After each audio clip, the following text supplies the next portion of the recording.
ہم جنرل باجوہ اور پانچویں جنریشن۔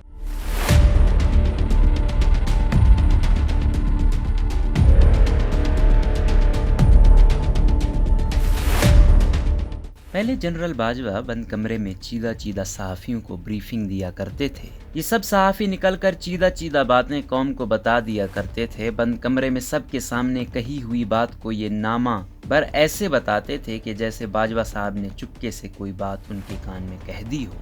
سینئر صحافی محمد حنیف لکھتے ہیں، لیکن اس مرتبہ یوم دفاع پر جنرل باجوہ نے بند کمرے سے نکل کر سینہ ٹھوک کر قوم سے خطاب کیا اور بقول رشک کمر والے استاد قمر جلالوی آگ ایسی لگائی مزہ آ گیا۔ جنرل باجوہ صاحب پہلے فرما چکے ہیں کہ وہ اپنی ذات پر ہوئی تنقید برداشت کر لیں گے لیکن اداروں پر برداشت نہیں کریں گے۔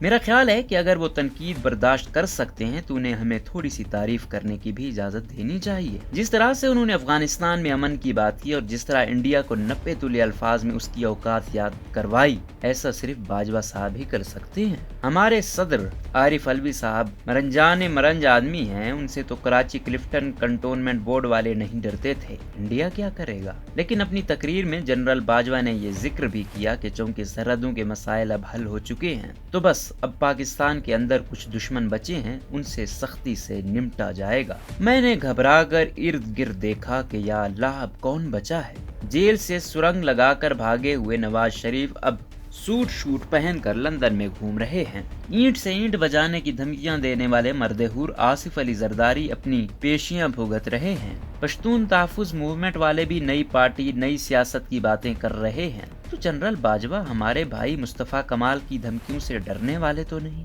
ان کا اشارہ یقیناً میرے صحافی بھائیوں کی طرف ہوگا جو کبھی اپنے آپ کو گولیاں مروا لیتے ہیں اور کبھی گھر سے غائب ہو جاتے ہیں، کبھی سکرین سے غائب اور الزام ہمارے اداروں پر لگاتے ہیں۔ دیکھیں، یاد رکھیں کہ میں نے اپنی ہم پیشہ بھائی کی اصطلاح استعمال کی ہے، صحافی برادری نہیں کہا، کیونکہ باجوہ صاحب سے زیادہ برادری کے مسائل کون سمجھ سکتا ہے۔ وہ کہیں اسے جٹ آرائی مسئلہ نہ سمجھ لیں۔ باجوہ صاحب کا اشارہ ففتھ جنریشن وارفیئر کی طرف تھا جو ٹینکوں اور جہازوں سے نہیں بلکہ یوٹیوب سے لڑی جاتی ہے، سوشل میڈیا پر رن بپا کیا جاتا ہے۔ اب اس جنگ کے جو مجاہد محاذ کی صحیح طرف کھڑے ہیں وہ صحافی ہیں، چاہے ان کی برادری کوئی بھی ہو۔ کسی بند کمرے کی بریفنگ میں سپہ سالار نے کسی یوٹیوب چینل والے مجاہد کا نام لے کر کہا تھا کہ وہ صبح شیو کرتے ہوئے ان کا چینل سنتے ہیں۔ مجاہد کی قسمت پر عش کر اٹھا، لیکن ساتھ دل میں یہ خیال بھی آیا کہ باجوہ صاحب شاید صبح اتنی ولولہ انگیز چیزیں نہ دیکھا یا سنا کریں، کہیں شیو کرتے ہوئے چہرے پر کٹ نہ لگ جائے، بلکہ اسد عمر کی طرح صبح کا آغاز سٹرنگز کے گانے سن کر کیا کریں۔ ففتھ جنریشن وار کو یقیناً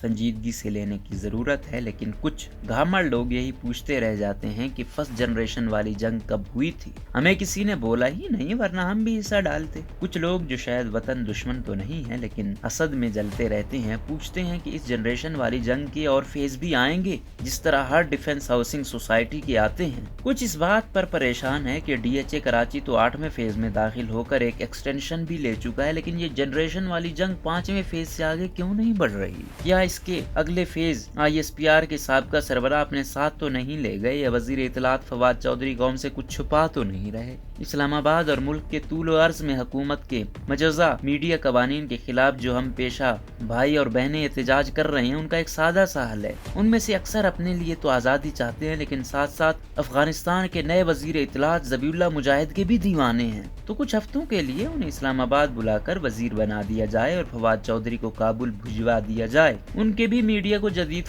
خطوں پر چلانے کا خواب پورا ہو جائے گا اور میرے صحافی بھائیوں کو بھی شاید تھوڑی ٹھنڈ پڑ جائے۔ اس کو ففتھ جنریشن وار فیئر کی ایکسٹینشن بھی کہا جا سکتا ہے۔